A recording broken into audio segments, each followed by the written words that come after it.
kok nggak nyambung ya, dia sudah berjilbab, muslimah, suka melantunkan sholawat, tetapi kok masih jadi pelakor.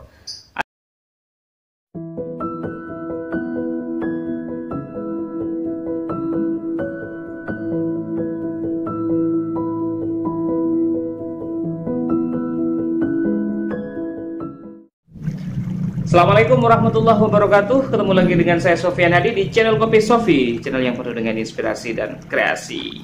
Ya, kali ini saya untuk ngopi lagi, ya, ngobrol pintar tentang sesuatu yang sangat menarik dan sedang booming, ya, sedang menjadi viral di media sosial dan ya di sekitar kita lah pokoknya. Ini saya menarik kemarin ketika, mohon maaf sebenarnya ini bukan kita berbicara tentang aib seseorang, tetapi kita berusaha untuk mencoba mencari titik hikmah yang bisa kita petik bersama. Kita tahu bahwa kemarin beberapa waktu yang lalu saudara kita Nisa Sabian mendapatkan cobaan, ya, musibah, dengan terbongkar kasus dugaan bahwa dia disebut sebagai seorang pelakor bersama anggota gambusnya yang lain yang bernama Ayus. Ada banyak yang kecewa, terutama bagi mereka-mereka yang sudah begitu sangat menyukai, ya, fan dengan grup Sabian ini, terutama kepada Nisa yang selama ini menjadi ikon anak muda yang kreatif, produktif, dan tentunya agamis, ya. Dengan penampilannya yang berjilbab, dengan penampilannya yang ceria, tapi juga sopan. Tetapi ujung-ujungnya malah ketahuan ada hubungan gelap bersama rekan kerjanya yang kebetulan rekan kerjanya itu sudah memiliki istri.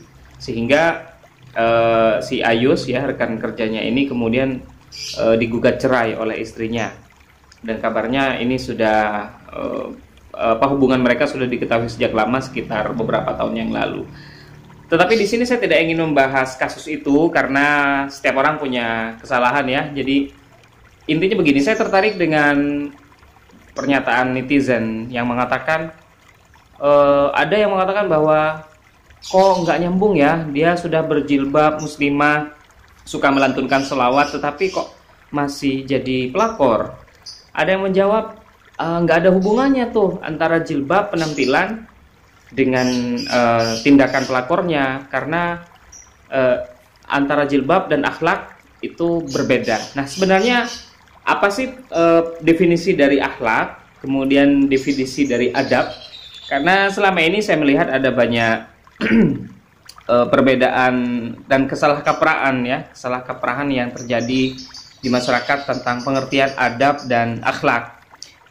Sependek dan sedekat yang saya ketahui, adab itu merupakan sebuah pola tingkah laku yang sopan, yang baik, tetapi sumbernya itu berasal dari pemahaman pemikiran seseorang, dari lingkungan sekitarnya, dari tradisi di sekitarnya, budaya dan lain sebagainya. Itu adab, ya. Misalnya saya kasih contoh adab dalam berpakaian. Jadi cara berpakaian orang di setiap daerah berbeda, sehingga kemudian tingkat kesopanannya itu juga berbeda. Mungkin untuk seseorang di daerah A misalnya itu sudah termasuk sopan, tetapi di daerah B belum tentu sopan. Nah, ini adab, ya, adab secara umum, saya bicara ini secara umum. Jadi adab itu berasal dari hasil hasil proses antara pemahaman seseorang dengan sekitarnya, baik itu tradisi dan lain sebagainya. Kemudian akhlak. Nah, akhlak ini lebih dalam lagi. Jadi akhlak itu merupakan sebuah tingkah laku yang berasal dari hati nurani dan memiliki hubungan dengan ajaran-ajaran keagamaan, ya, dengan perintah agama. Ada nilai-nilai ketuhanan juga di dalamnya. Contohnya akhlak itu misalnya bagaimana kita berakhlak kepada Allah, kepada sesama manusia, ya. Ada kejujuran, kemudian ada tawakal, ada sabar dan lain sebagainya. Jadi akhlak itu lebih ke dalam, ya, ke hati, ya, ke kehakikian yang ada di dalam diri kita. Nah, jadi artinya kalau kita coba simpulkan, adab itu merupakan sebuah sikap yang formalitas, ya, formalitas.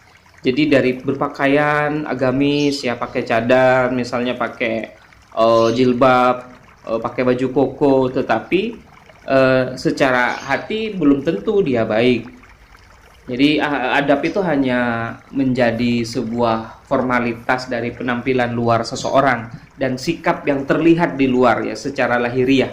Tetapi kalau akhlak itu merupakan sifat yang lebih ke dalam diri kita, ya, sifat yang betul-betul menyelimuti jiwa dan hati kita berdasarkan dari pemahaman kita tentang keagamaan dan nilai-nilai ketuhanan. Jadi bisa jadi orang secara akhlak baik, ya, orangnya sabar, jujur, tidak pernah membuat orang lain sakit hati, tetapi secara penampilan dia kelihatan malah tidak sopan, ya, tidak beradab.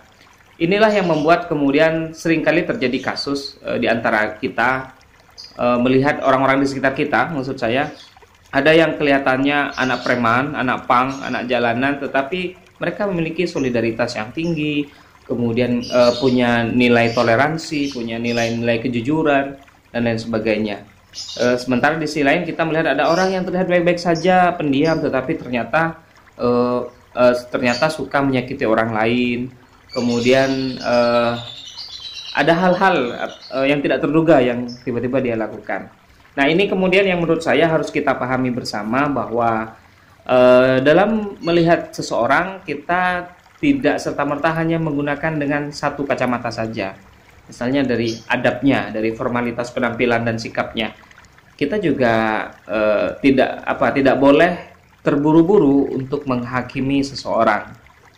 Nah, apa hubungannya dengan kasus Nisa Sabian? Nisa Sabian adalah manusia biasa, sama seperti kita. Perbedaannya adalah Nisa Sabian itu adalah seorang seniman, pelantun selawat, seorang artis lah seperti itu, yang dikenal oleh publik, bukan hanya di Indonesia, mungkin di beberapa negara-negara tetangga juga.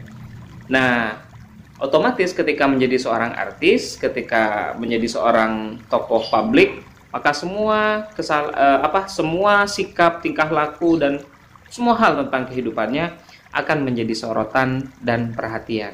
Sementara kita, misalnya saya dan Anda, mungkin bisa jadi hanya orang biasa, atau anggaplah bukan masalah pekerjaan, ya. Maksudnya bukan seorang figur publik, bukan seorang artis, sehingga kehidupan kita, keseharian kita itu tidak dilihat dan tidak menjadi pusat perhatian. Nah, itu saja perbedaannya. Masalah kemudian tentang adab yang kurang, akhlak yang buruk misalnya, saya kira setiap orang punya potensi untuk itu, termasuk saya sendiri dan mungkin kita semuanya. Bukan hanya Nisa Sabian. Setiap orang punya kesalahan, setiap orang punya potensi untuk melakukan dosa. Hanya saja perbedaannya ada yang menjadi pusat perhatian, ada yang tidak menjadi perhatian. Nah, masalahnya karena Nisa Sabian ini menjadi pusat perhatian oleh semua orang di seluruh Indonesia, sehingga kesalahan-kesalahan yang dilakukannya, termasuk salah satunya yang sekarang ini menjadi pusat perhatian orang banyak. Kemudian dengan kekuatan netizen plus 62 ya akhirnya menjadi booming, menjadi viral, dan berujung pada hujatan-hujatan atau bulian kepada Nisa Sabian. Seandainya nih, ya, saya ataupun misalnya Anda juga di posisi yang sama, sama-sama menjadi pusat perhatian oleh banyak orang, pasti kita juga akan mendapatkan hujatan. Nah, oleh karena itu harus kita sadari, harus kita pahami bahwa ada sudut pandang yang harus kita betul-betul lakukan. Maksudnya harus betul-betul kita perhatikan. Pada sudut pandang Nisa Sabian, saya kira ini seharusnya menjadi pelajaran untuk dia, karena dia adalah seorang artis, seorang public figure yang menjadi pusat perhatian dalam bertingkah laku. Oke, saya memang manusia biasa yang punya potensi untuk melakukan kesalahan, tetapi karena saya adalah public figure, minimal saya juga harus betul-betul menjaga diri hal itu. Apalagi backgroundnya sebagai artis adalah seorang background pecinta sholawat, ada nilai-nilai keagamaan yang menjadi tanggung jawab dia untuk didakwahkan. Selama ini dia kan dakwah sholawat. Nah, kalau sholawat intinya kan lebih kepada bagaimana kita mencintai Rasulullah, sementara Rasulullah adalah tokoh yang paling baik akhlaknya. Sehingga kalau sudah dekat-dekat dengan hal itu menjadi sebuah ikatan yang membuat tanggung jawabnya itu lebih besar. Jadi setidaknya ini menjadi hikmah, menjadi pelajaran. Bagaimanapun kita memang memiliki potensi untuk melakukan kesalahan, tetapi harus berusaha untuk dijaga. Kalaupun misalnya sudah terlanjur seperti saat ini, ya mungkin bertaubat dan ambil hikmahnya saja. Nah, untuk para netizen, untuk kita semua, jangan terlalu membenci ataupun menghujat seorang Nisa Sabian, karena bagaimanapun dia sebagai seorang artis yang memang menjadi pusat perhatian, tetapi dia tetap memiliki sisi kemanusiaan yang sama dengan kita. Sama-sama sakit hati ketika dihujat, kemudian sama-sama memang lalai, khilaf sebagai sifat dasar dari manusia. Sehingga menurut saya akan lebih bijak kita untuk mengambil hikmah dan pelajaran saja, agar kita lebih berhati-hati, agar kita juga tidak melakukan kesalahan yang sama sebagaimana yang dilakukan oleh Nisa Sabian. Ada banyak hal, ada banyak kejadian di dunia ini, di sekitar kita, yang saya kira itu layak untuk menjadi hikmah, untuk menjadi pelajaran untuk kita semua. Bukan hanya masalah kasus perceraian, kasus perselingkuhan dan lain sebagainya. Ada banyak hal, ayat-ayat Allah yang ada di dunia ini, baik yang tertulis ataupun yang tidak tertulis, nampak di sekitar kita. Itu kita jadikan renungan, kita jadikan hikmah, agar kita bisa menjadi manusia yang lebih baik, manusia yang bisa betul-betul bermanfaat kepada sesama. Nah, jadi mulai sekarang kita jangan terlalu kaget lah gitu ya, jangan terlalu kaget dengan hal-hal yang seperti itu. Memang risiko seorang artis mendapatkan pusat perhatian, sehingga kejelekannya dan kebaikannya itu betul-betul menjadi bahan untuk hujatan misalnya ya. Kadang berbuat baik dianggap pencitraan, kemudian kebetulan khilaf berbuat buruk malah mendapatkan hujatan. Memang nggak akan ada benernya. Nah, kita harus menjadi netizen yang bijak. Kita hargai, kita apresiasi prestasinya dalam bidang seni dan selawat, dan kita harus maklumi ya, bukan membenarkan ya. Kita harus maklumi kesalahan yang dia lakukan. Misalnya memang benar dia melakukan kesalahan itu, sebagaimana dia adalah manusia biasa yang mungkin khilaf, dan ya itu tergantung bagaimana dia bertaubat kepada Allah dan bagaimana kita sebagai manusia mendoakan yang terbaik kepada sesama kita.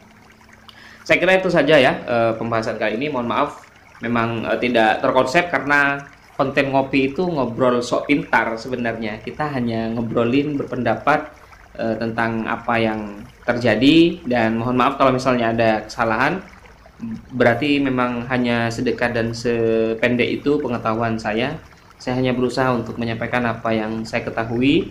Dan kalau misalnya ada masukan, ada kritikan, silahkan ditulis di kolom komentar di bawah ya. Jangan lupa like, subscribe ya, dan share kepada teman-teman Anda jika memang ini dianggap bermanfaat. Oke, sampai di sini dulu pembahasan kita bersama saya Sofyan Hadi di channel Kopi Sofi, channel yang penuh dengan inspirasi dan kreasi. Assalamualaikum warahmatullahi wabarakatuh.